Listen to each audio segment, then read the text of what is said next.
everybody, welcome back to the channel and welcome to my new series.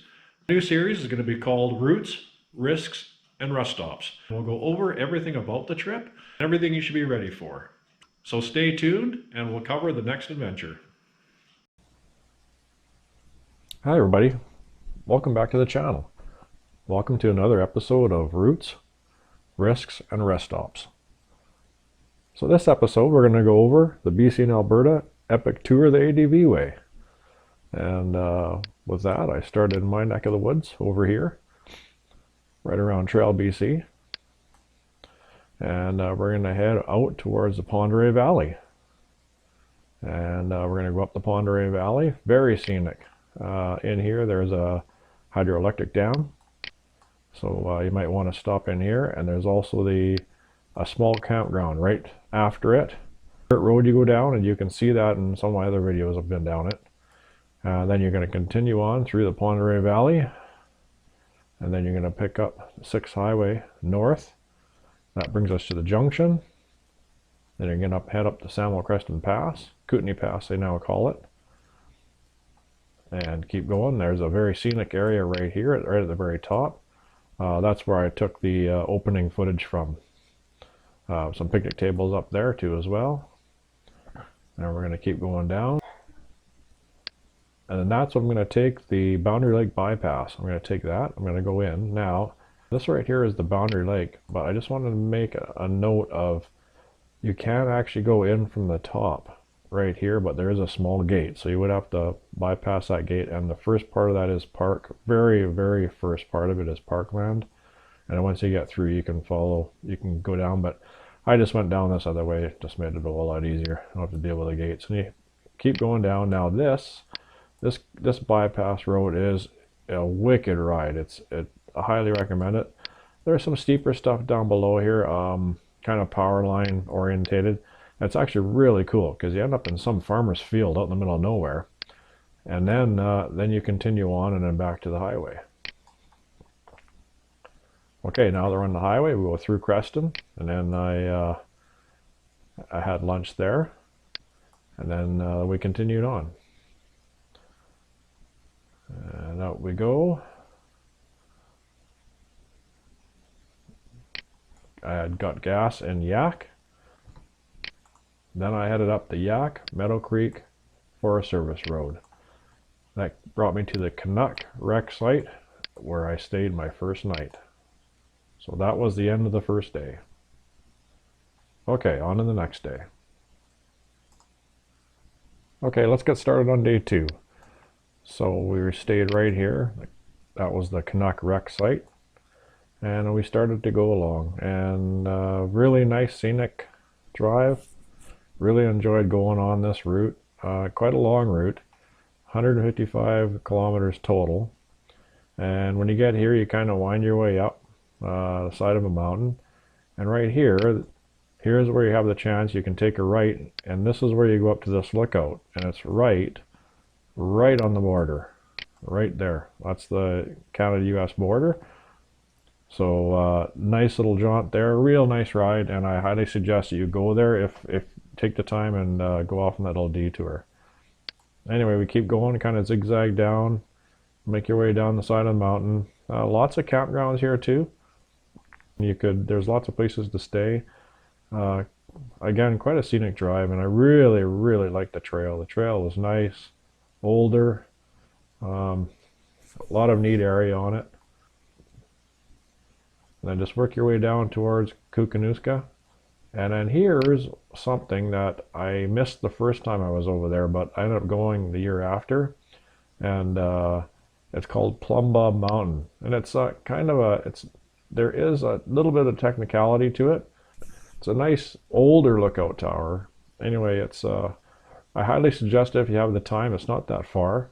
And you literally drive right by it. So that's my suggestion. And then I continued on. Now here is where I did take this other road down here, which is quite the loop. There are some campgrounds down here too as well. And I ended up going like this back to the highway. But here's where you could do something different. This road right here is called Forest Service road, and you could cut this off. You could actually go right over here and cut this section right off, and that'll save you some time because this is kind of like a little tour down. All right, okay, let's keep going. We have to go up towards Fernie. Okay, so we're right here. So we're going to go past, over the bridge, past Lake Kookanuska, past Elko, and we're going to get on this road right here, the side road. It kind of parallels the main highway all the way along, and then keep going. Keep going. It's a nice little road, and then I ended up in Fernie, and I stayed at Mount Fernie Campground. That's where I stayed. So that was the end of day 2.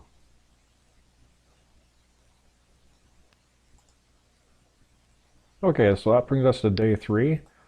So we started our morning leaving Fernie, and we headed out, heading east.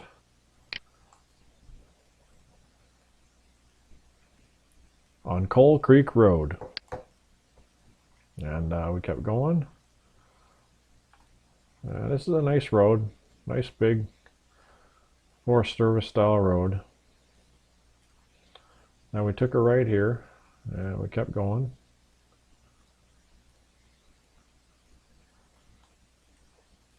Okay, and here's where it gets kind of interesting. Right here, this is a paved road.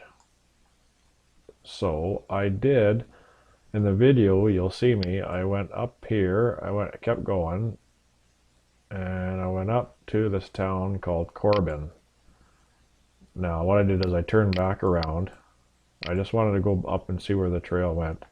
And then I tried to go up to here, which was Tent Mountain, but I ended up not making it because the road was all dug up. Okay, then I started up this here, which is called Tent Mountain Pass Road, and that continues up. Now the bottom's kind of tricky. You have to go into the bottom and then take a left into a little bit of a clearing, and there is a gate that you have to go around, just so you know. It's old. The gate's old and decrepit. It's not anything that anybody's used, I don't think, in the last little while. And then you continue on up. Now there will be a spot when you get up here, and you'll see in the video where it kind of takes off to the right, and it's pretty obvious when you get there. Okay, let's keep going. Okay, so yeah, we're here, and we just started up our way up the Tent Mountain Pass Trail. Really nice little scenic route through here, and you'll know you'll go past the lake, and there is this one little spot, and I believe it's right here, where you kind of have to jog off to your right, and it's can be a little bit tricky, but keep going through. Real nice trail, like highly recommend going this way. Right at the Crow's Nest Pass. Okay, now we're going to turn and head towards Blairmore. Yeah, so we're going to keep going, head towards Blairmore.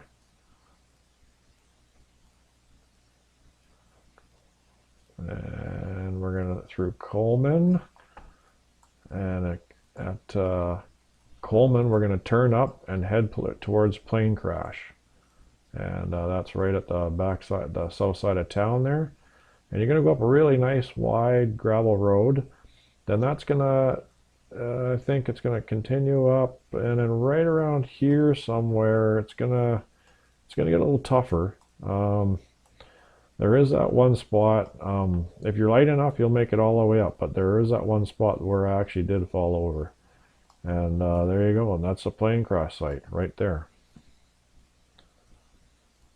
Okay, so then we went all the way back down, and I have to move over a little bit here, hang on. Okay, so we've come down off a plane crash, and then we went through Blairmore, and over here on the back side of Blairmore we're going to head out again, and this time we're going to go towards North Kootenai Pass, and this road's going to be called Lynx Creek Road. Real nice highway, real nice and open, big Forest Service style road. And this is Lynx Creek Campground. So this would be the end of day 3.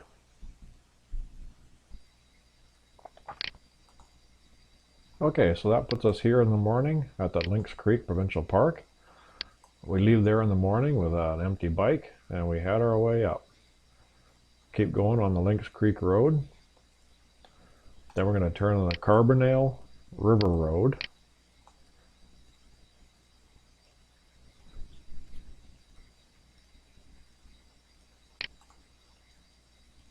Then we're going to turn on the Carbondale River Road and keep going up. Now this is a real nice road. It's a lot of it's open. You have to cross a small bridge right here. That's kind of a neat little spot. It has a information board. And then you go up. There's a couple small switchbacks. There is that one creek crossing. I'm going to say that it's around here somewhere. A little bit on the tricky side. And then as you get up farther, you're going to get into some loose gravel. And that's where it does get a little bit on the tricky side. The gravel is around here somewhere, I believe, and it doesn't get any easier as you go. It's quite a challenging climb. It's quite a challenging climb the last little bit. Anyway, as you go up, and then you stop right at the end, and do not go past this point. Very, very important. If you go down here, I know that this other trail looks like it's really close, but you just can't get there, and you'll spend lots of time trying or get taken up by a helicopter. Anyway, that's it. So, of course, what I did is I went back and loaded my stuff, got ready to go on to the next area. Okay, so we made it back to Lynx Creek Provincial Park, loaded up the bike, and started heading back. And we kept going, made it back to Blairmore, and then back on to Coleman. Now, what we did is needed to make some good time, so I actually stayed on the pavement and through Crowsnest Pass, and I just stayed on the pavement all the way through Sparwood, and we had her back down and right at Fernie, and I just have to move the map. Give me a second. Okay, into Fernie we came, and then we headed up the Hartley Pass. So that was a nice little road. There's a few campgrounds up here too as well. And this one here is probably the better, I guess. Then we turn and head up Bull River Forest Service Road. And I have to move the map. Okay, as I continue up the Bull River Forest Service Road, I took a right. And I headed up the east side of the valley. And again, there are campgrounds up here. This one is actually a pretty nice little campground. And I stopped at most of these in my video. And this is the turn to head to Elkford. And there's one more campsite up there. And we continue on. This is where I stayed that night at the White River Junction wreck site.